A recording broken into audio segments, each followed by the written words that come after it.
Halo masyarakat Kelurahan Menur Pumpungan, salam sehat. Selamat datang di program kerja Let's Go to Liberty, alias Mari Menuju Lingkungan Bersih dan Tertib. Bersama kami, kelompok 171 KKN BBM 64 yang diadakan oleh Universitas Airlangga. Pada proker ini, kelompok 171 diwakili oleh 3 orang, yaitu saya sendiri, Nidia Putri Andini, kemudian ada 2 teman saya juga, yaitu Raihan Fahriza Mardana Putra dan Deta Oriza Isyana. Pada proker ini, kami akan menjelaskan mengenai bagaimana caranya agar menjaga lingkungan sekitar tetap bersih. Tetapi sebelumnya, kami akan jelaskan apa itu lingkungan yang sehat. Untuk membahas apa itu lingkungan sehat, kita bisa perhatikan terlebih dahulu definisi dari lingkungan sehat, definisi dari lingkungan dan definisi dari sehat. Lingkungan adalah kondisi fisik di mana terdapat seluruh sumber daya alam yang ada menggunakan lingkungan fisik tersebut. Lingkungan sendiri memiliki 2 komponen, yaitu lingkungan biotik dan abiotik. Jadi lingkungan biotik itu merupakan komponen yang hidup dan bernyawa, seperti manusia, hewan, dan tumbuhan. Sementara lingkungan abiotik adalah komponen lingkungan yang ada tetapi tidak bernyawa, seperti tanah, air, dan udara. Jadi komponen-komponen inilah yang menyebabkan adanya situasi di mana suatu lingkungan itu layak untuk ditinggali. Sementara definisi dari sehat adalah kondisi di mana terbebas dari penyakit yang meliputi seluruh aspek kehidupan. Keadaan sehat tersebut dapat dilihat dari kebersihan di sekitar lingkungan. Sehat bukan hanya meliputi bagian biologis, tetapi juga emosional dan spiritual. Jadi sehat itu tidak hanya secara fisik, tapi juga secara psikologis ya. Setelah mengetahui arti keduanya, dapat disimpulkan bahwa lingkungan sehat adalah lingkungan yang terbebas dari segala gangguan kesehatan pada masyarakat atau seluruh unsur biologis yang ada dalam lingkungan tersebut.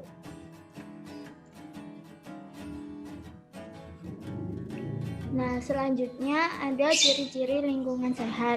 Ciri-ciri lingkungan sehat, yang pertama, kualitas udara yang bersih. Yang kedua, suasana sejuk dan rindang. Yang ketiga, kemudahan mendapatkan sumber air. Yang keempat, adanya tempat sampah atau limbah. Kualitas udara yang bersih dilihat dari tingkat kesegaran dan aroma yang tercium. Lalu kemudahan mendapatkan sumber air dilihat dari kualitas air yang baik, dari warna yang jernih dan tidak memiliki aroma. Lalu suasana sejuk dan rindang dilihat dari pengelolaan taman di sekitar lingkungan. Lalu adanya tempat sampah dilihat dari pembuatan tempat sampah yang sudah diberi sekat antara organik dan non-organik. Selanjutnya ada cara menjaga lingkungan yang sehat. Yang pertama, kita bisa melakukan pengelolaan sampah melalui 3R, reduce, reuse, dan recycle.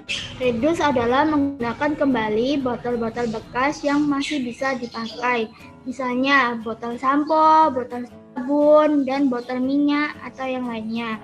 Yang kedua ada reduce.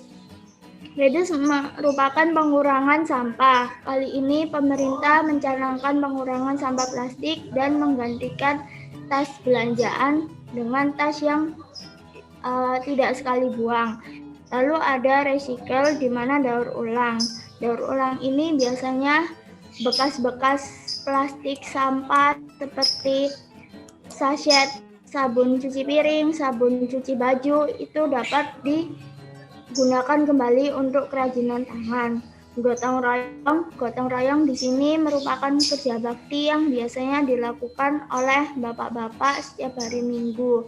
Gotong royong sendiri saat ini biasanya dilakukan oleh setiap keluarga di rumah masing-masing. Lalu ada penanaman tanaman hijau, yaitu penanaman tanaman yang memperindang masing-masing. Saat ini musim menanam tanaman dengan sistem hidroponik atau menanam tanaman di tempat yang kecil namun tetap rindang dan asri. Selanjutnya ada cara menciptakan lingkungan sehat. Cara menciptakan lingkungan sehat antara lain adalah dengan membuang sampah pada tempatnya.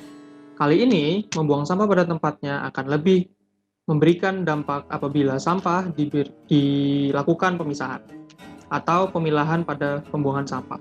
Pemilahan di sini dibagi menjadi 3 sampah, yakni sampah jenis organik atau yang mudah terurai, sampah jenis non-organik yang tidak mudah terurai, dan sampah B3 atau berbahaya.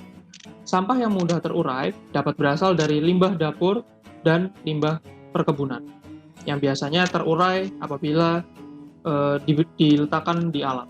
Kemudian, sampah non-organik antara lain adalah sampah plastik, sampah logam, dan sampah-sampah lainnya yang sulit untuk diurai oleh alam. Dan yang terakhir adalah sampah atau limbah berbahaya. Limbah berbahaya untuk rumah tangga antara lain adalah limbah obat-obatan, alat-alat dan benda tajam, limbah masker, dan lain sebagainya. Kemudian adalah menjaga dan merawat tanaman.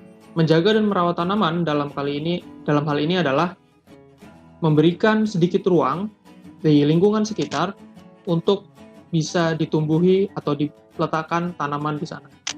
Hal ini agar dapat meningkatkan kualitas udara dan kualitas penyerapan air yang ada di lingkungan tersebut. Kemudian, berpartisipasi dalam menciptakan lingkungan sehat. Berpartisipasi kali ini dimaksudkan agar terjadinya kolaborasi dalam lingkungan masyarakat agar bisa tercipta lingkungan sehat. Karena menciptakan lingkungan sehat, lingkungan rumah yang sehat, dibutuhkan kolaborasi dan kerja banyak orang. Kemudian adalah mengembangkan kreativitas, mengolah sampah dengan kerajinan tangan.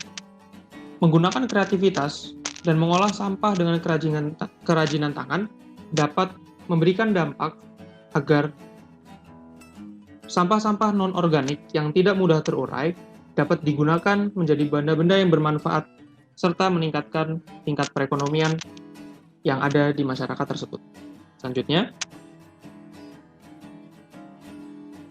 sekian presentasi singkat dari kami. Kami berharap presentasi singkat ini dapat memberikan manfaat kepada masyarakat Kelurahan Menur Pumpungan. Atas perhatiannya, terima kasih banyak. Kurang lebihnya mohon maaf. Assalamualaikum warahmatullahi wabarakatuh.